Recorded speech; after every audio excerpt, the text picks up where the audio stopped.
Sebenarnya kalau kita lihat kebijakan baru dari Bank Indonesia ini, merupakan sebuah solusi jangka pendek yang, cukup instan ya. Jadinya kita bisa memberikan sebuah produk itu yang atraktif untuk bisa menarik dana hasil ekspor yang selama ini merasa lebih baik untuk, diinvestasikan atau ditempatkan di luar negeri. Tapi di sini itu kita lihat ini hanya solusi jangka pendek sebenarnya, karena sebenarnya kalau kita lihat lagi, problem di belakang ini kalau kita lihat ya, ada suatu kondisi di mana kita kekurangan instrumen dolar dalam negeri sebenarnya, Mbak. Di satu sisi kita udah tahu ya ini kredit ini kan ketika dari sisi moneter ya. Kalau dari sisi fiskal sendiri yang biasanya menjadi sumber untuk memberikan apa namanya itu produk dolar beberapa tahun sendiri terus turunnya penurunan obligasi negara dalam denominasi mata uang asing itu membuat apa namanya membuat suplainya itu berkurang.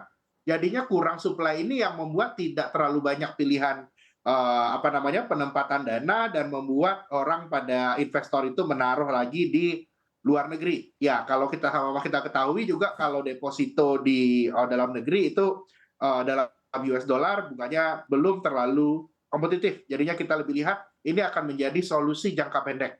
Tapi solusi jangka panjangnya karena memang ada rekan-rekan kita di dunia bisnis yang perlu untuk mengkeep apa namanya likuiditas mereka dalam US dollar, tentunya ke depannya kita juga harus ada mengencourage kalau selama ini diceritakan bahwa utang luar negeri atau berdenominasi non IDR itu mendatangkan resiko, kita juga harus ingat di kondisi seperti ini instrumen-instrumen itu harus dibutuhkan. Kira-kira seperti itu.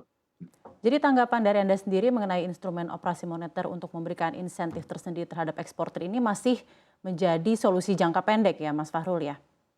Kita lihatnya ini lebih solusi jangka pendek, kira-kira seperti itu. Solusi jangka panjang yang dibutuhkan itu adalah kita harus benar-benar dari market dalam negeri kita sendiri itu bisa mengabsorb likuiditas dolar yang ada. Tidak harus melulu lewat central bank, kira-kira seperti itu. Adakah tanggapan Ini market tersendiri? akan lihat ini positif, ya? Ya, Baik Mas gimana? Fahrul, jadi harus mengabsorb likuiditas dari dolar sendiri. Mungkin ada tambahan lagi sedikit Mas, sebelum saya beralih ke Pak Beni. Iya, jadinya kita lihat kita menyambut ini sebagai sebuah inisiatif yang baik, tapi kita tetap jangan lupa bahwa, akar dari permasalahannya itu yang harus kita ketahui adalah yang saya percaya, dari para pengusaha ekspor yang mendatangkan uang ini, yang saya percaya sebenarnya bukannya tidak mau untuk meletakkan dalam negeri, tapi membutuhkan aset-aset dengan rate yang kompetitif. Jadinya kalau saya lihatnya dalam jangka menengah harus dilakukan di-encourage bagaimana sehingga nantinya itu devisa hasil ekspor ini bisa masuk ke dalam aset-aset dalam negeri, tapi tidak harus lewat Bank Indonesia. Lewat market mekanismenya harus dimunculkan. Mungkin dari sisi fiskal, kita bisa sedikit memberikan kelonggaran. Supply dari obligasi dolar Indon itu mungkin sebaiknya ditingkatkan di tahun depan. Sehingga nantinya itu tidak menjadi tanggungan dari Bank Sentral kita sepenuhnya. Kira-kira seperti itu, Mbak. Baik Mas Fahrul, jadi memang dari segi long term-nya itu bagaimana market mechanism dan juga regulasi serta tingginya pajak ya yang bisa menjadi harus dipertimbangkan berikutnya. Mungkin saya akan beralih ke Pak Beni untuk mengetahui pandangan dari segi eksportir. Bagaimana tanggapan Anda terhadap adanya produk operasi moneter baru dari BI tersebut? Apakah menurut Anda juga ini masih akan menjadi solusi jangka pendek untuk menahan devisa hasil ekspor di Indonesia?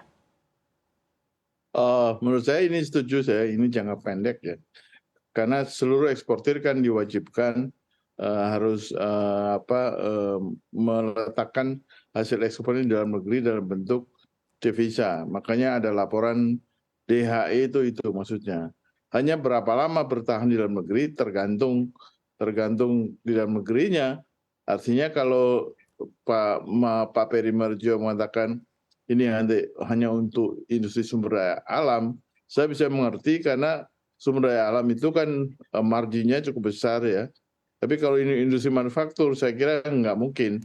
Karena industri manufaktur kalau kita punya income dolar itu akan kita membelikan lagi bahan baku yang mayoritas itu masih diimpor, baik bahan baku maupun bahan penolong. Nah, kalau kita ada lebih, itu kita taruh di mana?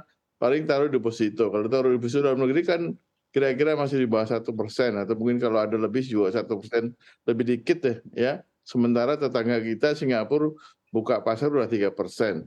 Ya pasti yang namanya uang, kan uang nyari uang nih. Ini hukum pasarnya begitu. Nah, Pak Farul tadi mengatakan mekanisme pasarnya kan belum ada ini untuk menampung dolar yang tersisa yang masih belum digunakan agar bisa berkembang, itu masih belum ada. Jadi masih hanya tergantung kebijakan BI aja nih sentral.